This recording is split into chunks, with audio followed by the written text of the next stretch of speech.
My father stood in the center aisle of the Lady Chapel, that hunched, hexed little building he hated as a father and as a firefighter, under the lowering band of sooty, mean-colored smoke, and he looked right at me.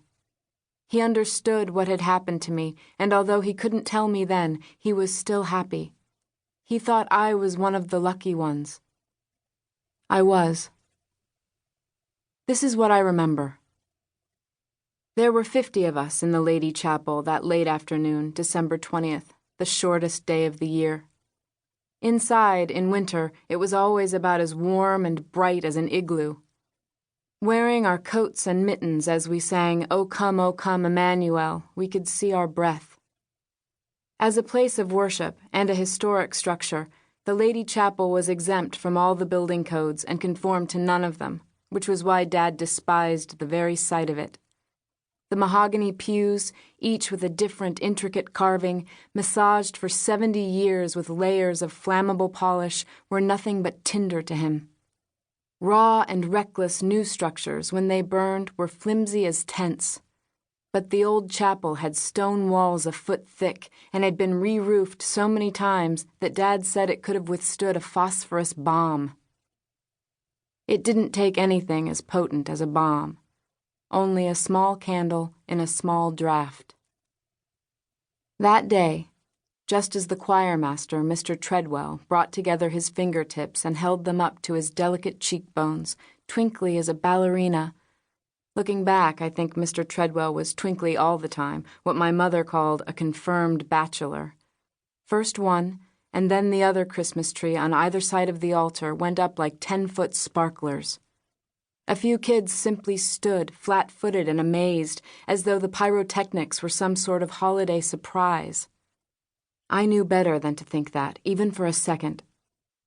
It was only luck that I was in the last row of the choir's 3-tiered semicircle, because I was taller and older, in 8th grade.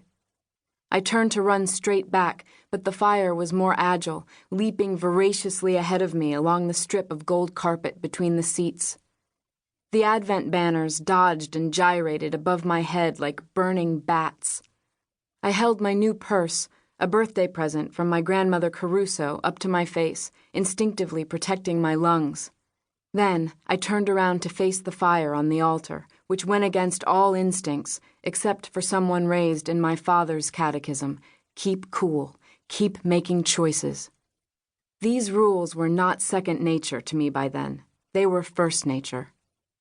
I felt my way along the communion rail and then turned left at the wall, feeling my way along under the windows until I saw what I knew must be the door, a ghostly flapping of white light that looked like a giant moth. This, I knew, must be the door opening and closing. When I got there, I reached for the big bronze curve of the door handle. I knew it must be there.